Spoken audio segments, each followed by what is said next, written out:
okay?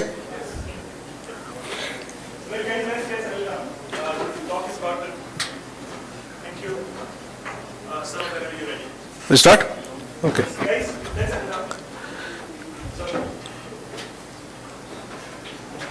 We start? Okay.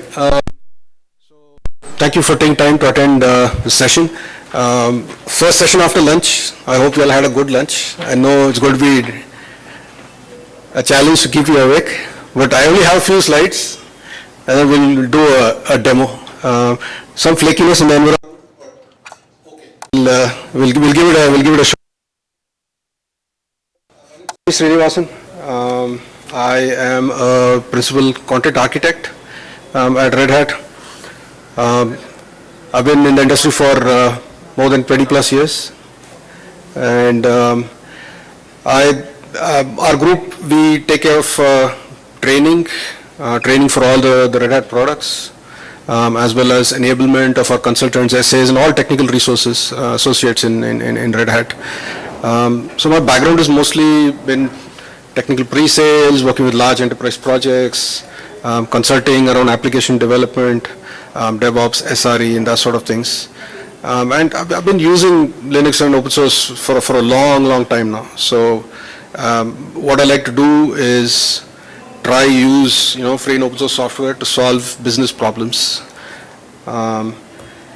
So quick agenda for this talk. I will have a few slides. So I just want to highlight some challenges that we've had and are having in our technical training department, and a little experiment we started using some of these open source tools, which is what this talk is about, Backstage, Eclipse Che, and Antora, to sort of tackle some of these challenges and make lives easier for our content developers. There'll be a short demo, and then hopefully we'll have time to do Q&A in the end. So quick background, Red Hat training. If you all have taken Red Hat training in the past, you know it is very hands-on focused. There are very few slides and just recording demos and stuff like that. They'll actually make you do the labs. It's very experiential, right? So it spans multiple days, 3, sometimes 4, sometimes even 5 for the advanced courses. So you will get a real live OpenStack cluster or a real cluster of virtual machines, or you'll get a cluster of OpenShift clusters to play around with the product as you would in production, as you would in operational, in real life. The idea is to make that experience so that when you transition to actually working with the product in production, that you'll find that all the stuff that you learned in training is easily applicable. It's a for-profit business, unlike some of the other product companies where they give away training for free. We have good brand in the market, Red Hat, certified engineer, Ansible certified. There's a lot of quality certifications, high quality, paid training, which is its own business unit, very profitable, been running for a long time, well established, a lot of partners also, resellers. They also deliver our courses all over the world. So at any given point in time, there'll be probably hundreds running all over the world courses thing. In multiple modalities. Also post-COVID, we went online, some challenges, operation challenges there, but now slowly the audience is shifting to online. It's consumed by multiple people, right? End customers who use our products, our partners who want early access to our products to solve, problems with their customers, internal associates and students. We have Red Hat Academy. We have a program called Red Hat Academy where we encourage university students to also get exposed to what is, up and coming in the open source world. So there are, for example, academy programs to teach university students about Kubernetes, about cloud native, about the exciting stuff that is happening in AI, in the open source, open source LLMs, all of this. So customer base is vast, audience is vast. It's a complex, business with a lot of operational stuff going on. The challenges, right? So I jokingly refer to this model as like Vada Pav and Pani Puri type model. So since I'm in Maharashtra, I'm making the analogy. The idea is what, right? When you go to the shops, there are only a few products, 1 or 2, and then the only question you get asked is, "Kitna plate chahiye aapko?" Batao, how many seats you want for your training? That's it, right? It is so designed so thoroughly end to end, even the person who delivers it doesn't matter, in the sense partners deliver it. So it is designed exactly for those 3 days. We designed for 3 days, it's designed for 3 days, right? So we only ask when selling it, kitna seat chahiye aapko? Bas, just like, you go to a Pani Puri, you'll ask how many plate. You will not ask customization, anything, right? It's very difficult to do. The idea is we've designed it so thoroughly and tested it so well that that is a model, right? But and you notice this is a brief high-level process. There are a lot of reviews happening. There are a lot of manual handovers happening, right? Multiple teams are involved. Different people write it. Different people edit it. Lots of stuff going on in the background, right? It's a very simplified diagram of what actually happens. And when you think of training, right? Training doesn't exactly equal technical enablement. In the sense, customers buy the product, yes, they will take training. But like I said, we have internal associates, we have partners. They want to work with something that is not yet, well established in the market, like the AI stuff that's going on now, right? Now, to create AI trainings, this model is going to be a challenge. Why? The time to market, right? By the time we create, deliver this, design this, and deliver in 3 to 6 months, the entire industry has changed. It's moved on, right? Essentially, you take 6 months to develop a training on AI. It's obsolete by the time it comes out, right? This Bada Pav Pani Puri model doesn't work, basically for emerging products. And this model was established when Red Hat had only a few products. We had operating system, we had a few middleware products, and that's it. So we could spend a year or 6 months to 8 months designing a product, and for the next 3 to 4 years we get our return on investment because it is a volume business. It is delivered, the same training is delivered over and over again, minor updates here and there. We're happy, we make millions of dollars, right? Now again, what happened in the last 10 years? Red Hat has acquired a lot of companies, a lot of technologies, and we've branched out, right? It's not just operating systems and middleware like it was in the past. We are acquiring AI companies, we're doing stuff with cloud native development, we have data products, storage products, networking products. All of this, delivering training for all of this using the same model is really, really difficult. And we're a pretty small team, very focused. We just can't, I can't overnight become, I am trying, but I can't overnight, my background is app development, suddenly say, okay, we need AI training now. I can't overnight or 6 months become an AI expert, design the training, for consumption at mass scale. It will happen eventually. But we need to do, we need to figure out a way where some of these emerging products, we need to get training, enablement, whatever you want to call it, bit faster, to the market. A very prescient quote from one of the LinkedIn founders, right? It just says, you would have heard this term thrown around multiple times, right? Release early, release often, just like in the open source world. So for some of these emerging products, you need to get the stuff out. There are people clamoring in our large customer base. Maybe some are only interested in the mature products, but there are some, like I said, partners and some of our internal consultants, they want content now, right? Because they are doing POCs with their customers. Customers themselves approach and say, look, Red Hat, we're very interested. Recently, if you've seen the Gen AI, they're very interested in VLLMs and, Instruct Lab and so these up and coming exciting open source, AI projects. I think we want to pilot it, right? We have a problem to solve. We see that this open source project or this Red Hat product is actually a solution to our problem, but we need to get ramped up. We need to get our architects and developers ramped up quickly. What do you have? What enablement material do you have, right? So that is the challenge we are trying to solve. And then we came up with this. This is not a top-down sort of an initiative. It's something that came bottoms up. We all have been in this business for close to 10 years now in training. So we figured, okay, we need to try something different, right? We came up with something called open training. We took inspiration from the open source community, basically in this model, right? Again, I was joking with some of my managers when we were like brainstorming how this come. How is it that, big complex projects like the Linux kernel or, other big Apache projects and Kafka, and you take any successful open source project, right?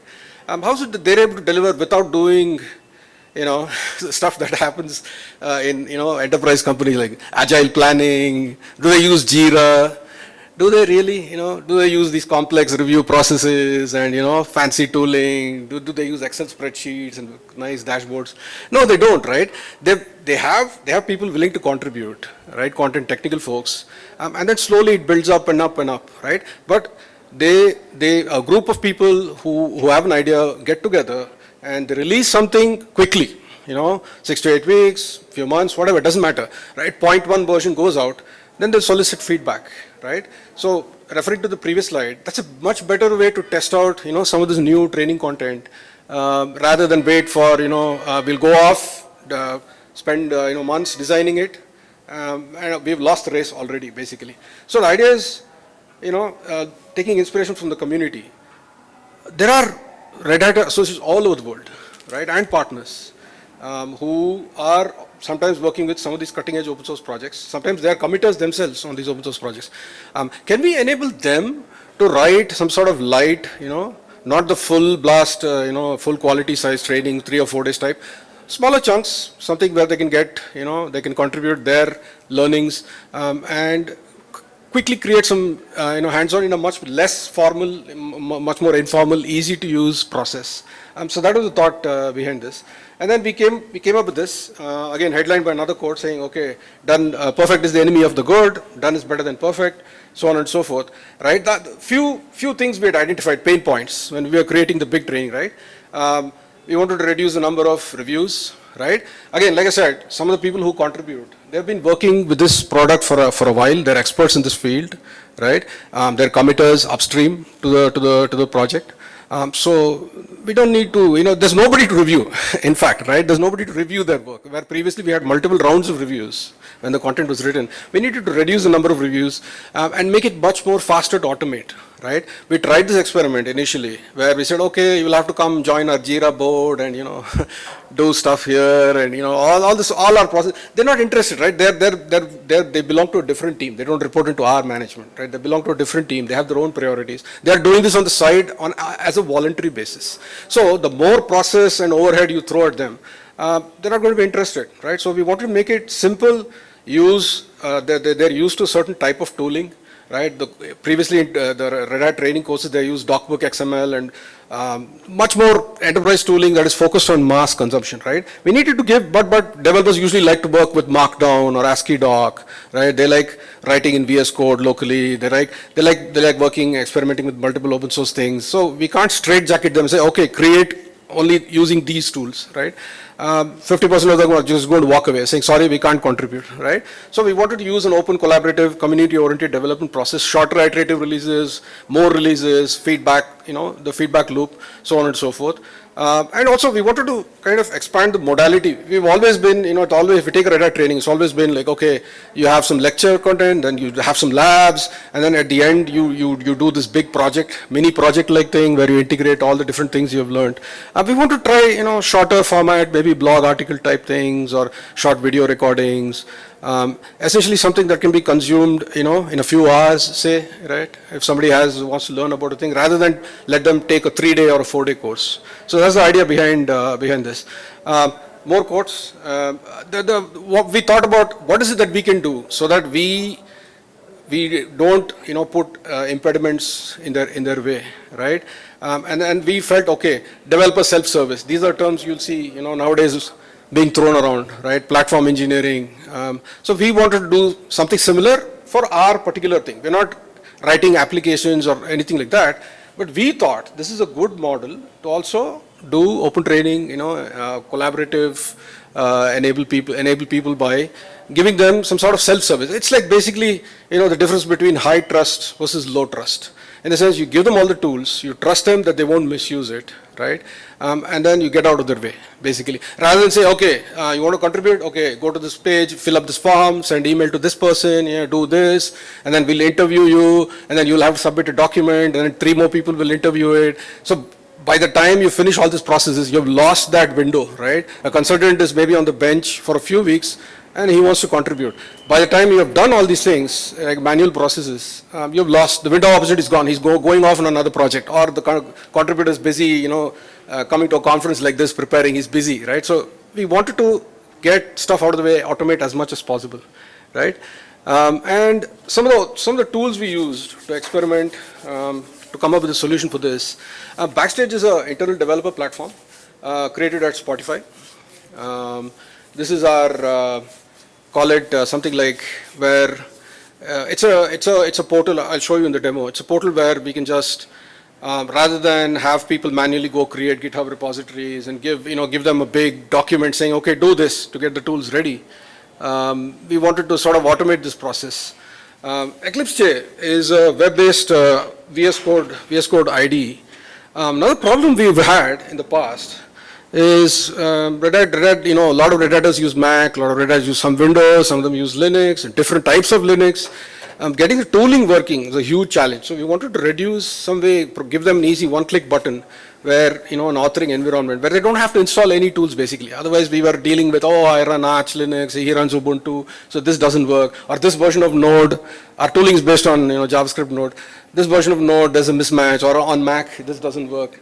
Challenges like this. Windows, I don't even talk about it, right? We don't even support Windows, in fact. So you get the idea, right? The idea is, okay, we want to avoid it works on my laptop syndrome. So can we give them an environment where they can write this content free without too much hassle because they've got other tooling installed on the laptop. And Antora is a ASCII doc2 HTML, renderer generator. It's very popular. Both Backstage upstream open source project and Eclipse themselves, Eclipse Che project themselves use Antora for documentation. This is what we settled on to write, the hands-on labs, the content, the lecture contents for our own training courses. So I'll jump into the demo quickly.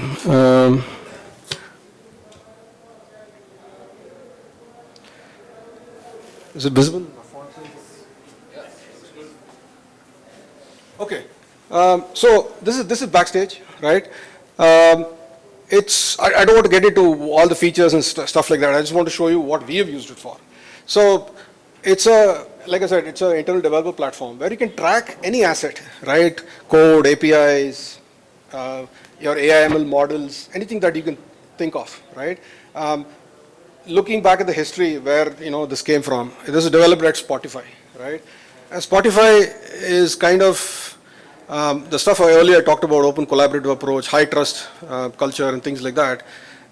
They're also very much bottoms up type of company, as in they let developers experiment quickly and suggest ideas, get to market quickly without putting too much impediments in their play, right? So they started as a simple online streaming service, but a lot of the features they've added later on, from what the conference talks I've seen, they use Backstage heavily to ensure that developer onboarding is faster, that they can share assets quickly, and developers can see what other services are available within the company, what they can reuse, what they can call, etc., etc. So a lot of the stuff, the features that they've added has been driven by developers themselves, where they experimented, failed fast, right? And if something succeeded, pushed it to production as quickly as possible. So they've gotten away from using giant Excel. You'll see this typically, right? If you have multiple services within a company, right? To talk to the other team, you'll have to consult documentation in some weird format. They'll have some Excel, sheet tracking which service what. Even more horrible, I've seen SharePoint being abused for this. So they wanted one single place where developers can go, quickly see what is available, what resources are available. But beyond that, they also have something called software templates, right? Usually in the past, this was called golden path. The idea is, as a platform engineering team, you lay the scaffolding, right? You don't let developers waste time setting up stuff or worried about what library, I should integrate in my application. They have a certain stack, right? If your company has a certain stack, you use this in the front end, you use this in the back end, you use these libraries, right? Rather than writing a document saying, okay, do this to set up your developer environment, you create a software template in Backstage, right?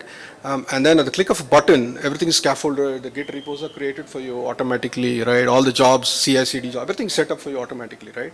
All the versions are tracked, security, everything, the platform engineering team takes care of it. It's there, the template, it's baked into the template, right? And you can, there's lots of examples. I have a very simple thing here for our thing, right? So previously in the past, we had a document that says, okay, if you want to start contributing to our training course, go to this page. It has like 20 steps, right? Install Node and do this and switch to this version, do NPM, blah, there's a whole lot of things. And then we used to get hundreds of tickets saying it doesn't work here, this worked, that broke. All the problems I mentioned earlier, right? It doesn't work on my Mac, it doesn't work on my Ubuntu, it doesn't work on my Arch. All these and many other problems, firewall issues, right? All sorts of weird things like that. So I've imported a template here. A template looks something like this, right? It's a YAML file. It's a declarative YAML, template thing that you can just create and store it in a Git repository, and automatically Backstage will parse it and create this template in the front end that you see, right? So it's got various steps. We have some We have some parameters here. These are inputs that you'll see in the HTML form I'm about to show you. And then a series of steps. Basically, you have some a folder structure, call it, right? You have folder structure and some configuration files that you have templated, and then dynamically this gets filled in, and it's got a set of steps wherein it parses the template, fills in all the values for you based on what the person has entered in the front end, and then it publishes to GitHub, right? A few other things. So it's got a lot of inbuilt stuff to, and it's not just specific to GitHub. You can use GitLab. You can use anything. They have a list of supported things on the Backstage portal. It's a very open platform. It integrates with all sorts of authentication providers. It's got GitLab support, of course, GitHub, Microsoft DevOps, and a few other stuff like that. So all of this stuff is not very specific to this platform, is what I'm saying, right? You can customize it however you want for your environment, and of course it works. You can, if you're hosting it yourself, it works. You can do it in AWS, AKS, EKS, whatever. It's all the same, right? This stuff is platform neutral. So assume I want to start a new, training course. Right? I make a proposal. I contact the PTL team and tell them, look, I want this cool new project that cool new training course that I want to create, and then we send them here where they can quickly do it on a self-service model, right? So just some basic information, right? We have different types of labs, hands-on labs, break-fix labs, know it. You can adjust. The template can be created in such a way that it creates different types of assets based on what you choose here, right? And then that's it. You just review it and create it. So what's happening is going and passing the template, doing all this stuff. Unfortunately, I had to add a 30-second wait period here. It's going and creating the GitHub repository for me, right? Based on the template that I have given. And it creates a folder structure for my training course, right? And then GitHub Actions and stuff like that is also enabled in the background. So it's going and fetching the template, parsing it, filling in values, what I entered in the form, and then creating a GitHub repository in the background automatically, right? No need to open any tickets, no need to wait, until everything is self-service, right? So once it's done, you get this, right? So if you click course Git repository, so you notice it is created the GitHub repository based on whatever I gave. There is some problem here in the university network. I think they're blocking, some feature of GitHub. It's not rendering properly, but you get the idea, right? A GitHub repository is created for your training course, right? One course is equal to one GitHub repository. That's the model we follow, right? This process previously was multiple emails, Google Forms, confusion, a lot of things. So we've automated all of this, and it creates a ready-made structure, right? And all the CI/CD stuff is also automatically set up for you in the background, right? So it's gone ahead and by default built the, it's converted the ASCII doc into HTML and rendered it, right? So you've got other stuff here, right? So you can view this automatically once the template is run, the repo is scaffolded. It gets registered in Backstage as what they call a component, right? So every training that you create automatically comes here. It has some basic information, who created it, what team does it belong to, some metadata, blah, blah, blah, right? And the interesting part is the two links there, right? So one part is it shows the GitHub pages rendered website, right? So you see, this is what it looks like for a person consuming the training, right? This is the scaffold we've come up with, right? So all they do, typically how Antora works, you edit ASCII doc, right? And then you can preview it and publish it. And this is what the end user sees, right? So we've started from zero to rendering without doing anything basically, just a few click of buttons, right? And it just doesn't stop there. Remember I told you about Eclipse Che, right? So we have link that opens it directly in Che. We have some integration. This is going to take some time. We'll because it's downloading some container images, stuff like that. I can show you probably, meanwhile, while this loads, what happens. So this is my template file, right? And it is basically referencing this course starter as my scaffolded skeleton, right? Here is where, so if you're doing, for example, if you're scaffolding some sort of a little microservice, you would take a Node.js, for example, right? So you would add some basic, JavaScript code. You'll have your package.json with all your, dependencies. All of this will come in this folder, and it'll have placeholders, right? So if you look at this, you have placeholders. It uses this Jinja template syntax. So these are filled in from the HTML form I showed you earlier. Whatever people enter, they're parsed, and then they are replaced here, and then that's what you'll see in GitHub when it is published. So core skeleton is nothing, very, very straightforward. So it's adaptable to any sort of code, any sort of scripts, whatever you want. It doesn't matter. It just parses it and replaces whatever you saw, the form values in here. That's all there is to it. Backstage uses this catalog info.yaml. It's just something that you put in the root of your repository. And then you add some metadata to it, right? Some tags, some links, some what type of a thing it is, who's the owner, teams, any sort of metadata you can put. It has a standard metadata format, but you can add some more extra stuff here. And what is happening now is, so you have your Backstage instance running right somewhere, and this catalog.info rests in your root of your GitHub repository. What Backstage is doing, it is checking every 15, 30 minutes, whatever. It's a configurable time.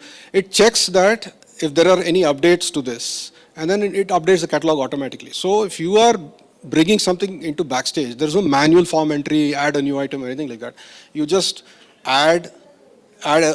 you need to add a catalog.info and then keep it updated. And that's it. It will automatically track it and make sure that everything is in sync. So it just uses Git repositories as a data source truth. So we have now, after scaffolding the GitHub repository, we opened it in our Eclipse Che, right? It looks exactly like your VS Code that you run locally. All features same, all shortcuts, all plugins, the same, right? We have taken care of enabling all the extensions, whatever we need, markdown files, ASCII doc, whatever you need, right? Everything's taken care of for you, right? So Antora uses a certain directory, format structure for laying out chapters and sections, right? This is the root page, right? So this is like this. It's a bit slow, so please bear with me. The extensions are still getting installed, right? So you can, of course, just like you do in your normal VS Code, you can have a JSON file where you declare, these are all the extensions that I want, and then they are automatically installed on first. Since I'm launching this for the first time, this is a bit slow. It's running, downloading all the extensions I need. So how many other extensions you declare, it will, fetch it and install it. So it's a bit slow here. Apologies. Maybe I can open some other existing. Okay. So it automatically detects and asks if I want Antora support. I'll say yes. So it's got a nice preview, right? How it would look. So when you're a developer writing this course, you can just do stuff like, and then preview it, right? So I'm on the list, for example, all of this, right? And then it will show up here automatically. So this is local preview, right? You have not pushed anything, you've not done anything. You're just working. Assume it's running in an embedded web page, the VS Code, just like it is. You would run VS Code locally on your laptop, right? So you can do this, and then your terminals work as always. Like I said, our tooling is all based on Node.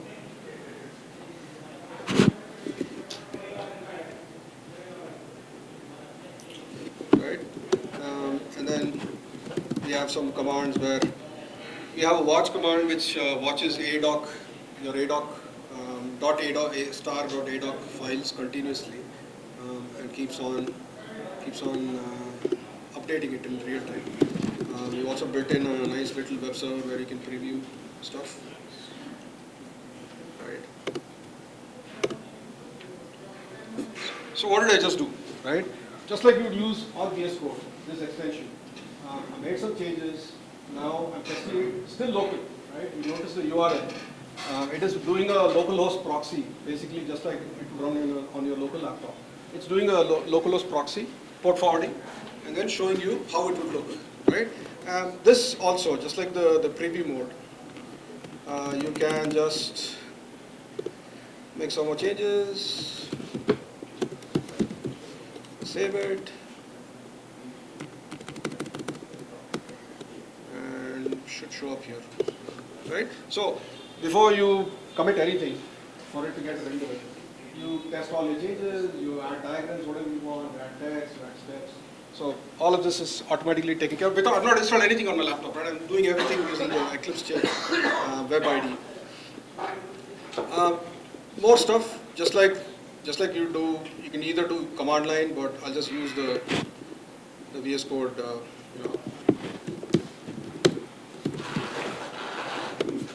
the inbuilt features in VS Code, commit it, and then sync the changes back. Right.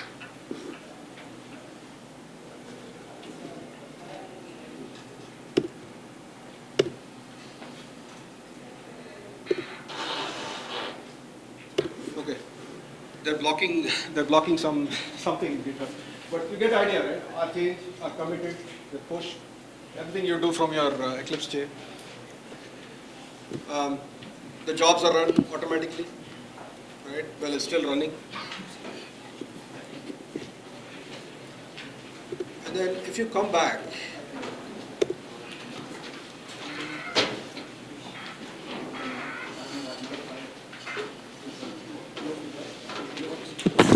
so you noticed it has GitHub integration, native GitHub integration, right? The idea behind this is not to replace GitHub as the user interface. It's just a read-only. It gives you a high-level idea about what jobs are running, what issues you're facing, etc., right? So these are all enabled by Backstage plugins. There are many inbuilt plugins. It's easy to integrate. Backstage is a TypeScript, JavaScript front-end and back-end project. So you can write your own plugins. Say, for example, you have REST API, and then you can write a plugin here and embed it within Backstage and render information, contextual information. So the idea behind this, like I said, is not to replace, GitHub's UI. It is just to give a high-level view to the developers what happened. So he pushes something and something broke, right? Doesn't have to go to GitHub. He can see it here itself, right? Ditto for issues. For example, currently the tab is empty. There are no issues. Let's say I've written a little script here that can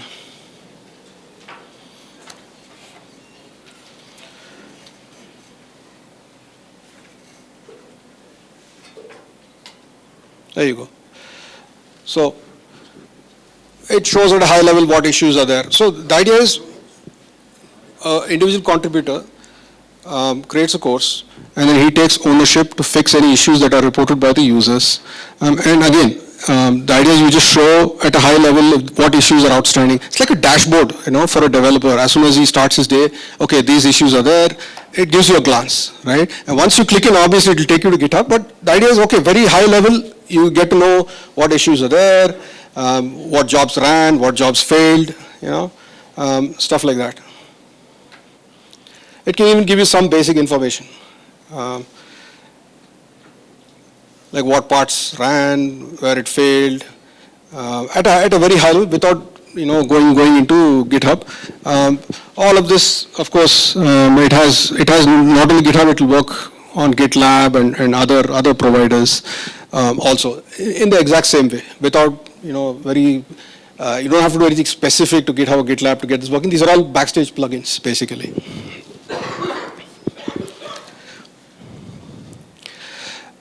Yeah, it's got it's got a lot of features. It's got like, if you, for example, import an API, right? A very common use case. In if you've got a lot of microservice, you can import, the API Swagger Open API specification into Backstage, and then folks can just see it here. I don't have anything here, but you get the idea, right? You have, it gives you a very high level information about the users, the groups, just speed up developer onboarding and day-to-day, working with different services and stuff like that. So yeah, that's it. I just had the demo. I'll take questions after I go through what we learned from this experience, right? This was started as an experiment, right? There was no planning, right? We were sitting one day and we just sitting one day discussing what we can do to reduce the pain, right? And then said, let's try, I was doing something with Backstage and Che said, we'll integrate these two pieces and figure out, what we can do. So very quickly, I think we're running out of time. All the projects that I mentioned, Backstage, Che and Antora, they're platforms, meaning they are good to use as is, but you will probably customize it for your needs. It's easy to do. It's open source, open APIs, open standards, etc., etc. Role-based access control, like I said, it started, if you look at the history where it came from, Spotify, high trust culture, right? So role-based access control, they're getting slowly, they're improving it. You can control all those items you saw. Specifically, you can allow certain groups to see it, certain groups not to see it, right? Software templates, you saw YAML is not a good programming language. You all should know this, right? Declarative, excellent for Kubernetes resources files, for example. For orchestration, sequencing, you want to do error handling and things like that. YAML is probably not good. So a lot of challenges actually creating the template because the YAML format is a little bit tricky. Eclipse Che elegantly solves our problem of platform independence. So everybody's familiar, developers are familiar with VS Code, familiar interface, familiar plugins, all they work exactly the same, and it's web enabled. And Antora and ASCII doc, they've proven surprisingly flexible, for our needs. That's it. Just a few links if you're interested to contribute to the project. Recently, one of my colleagues posted a demo where they've integrated, because it is VS Code, there is a continue, extension where you can do, you can run OLAMA models locally and do everything within the Eclipse Che interface. Very cool project. Check it out. That's it. We have time for questions, or take it offline. My email ID is here. Yeah, guys, we are running out of time, so any questions, please take them offline. I'm so sorry for this, but we'll have to wrap it with this. I think one question, if you guys have any questions. One. I think we will. Thank you for the amazing talk. Thank you so much.